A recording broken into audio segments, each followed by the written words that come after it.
حیدرآباد سے آندھرا پردیش جانے والی بس ٹپر سے ٹکرا جانے کے بعد شولاپور 14 افراد زندہ جل کر ہلاک، کئی افراد زخمی جن میں چھوٹے بچے بھی شامل۔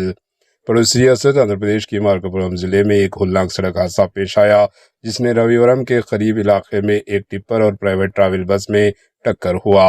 حادثے کے بعد بس اور ٹپر دونوں میں آگ بھڑک اٹھی۔ واقعے میں بس میں سوار 14 مسافر جل کر ہلاک ہو گئے جبکہ مزید 15 افراد زخمی ہوئے جن میں بچے بھی شامل ہیں۔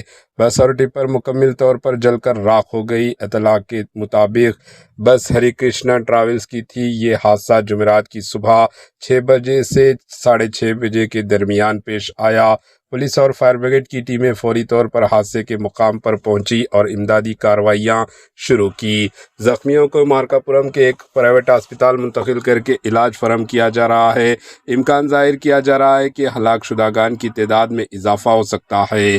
پولیس کے مطابق بس حادثے میں بس موڑ لیتے ہوئے ٹپر سے ٹکرا گئی۔ ابتدائی معلومات کے مطابق ٹپر کی تیز رفتار اس حادثے کی بنیادی وجہ بنی۔ حادثے کے وقت بس میں تقریباً 30 مسافر موجود تھے جن میں سے پیچھے کی جانب بیٹھے مسافر باہر نہ نکل سکے اور جل کر ہلاک ہو گئے جبکہ آگے کی جانب سوار افراد زندہ بچ گئے۔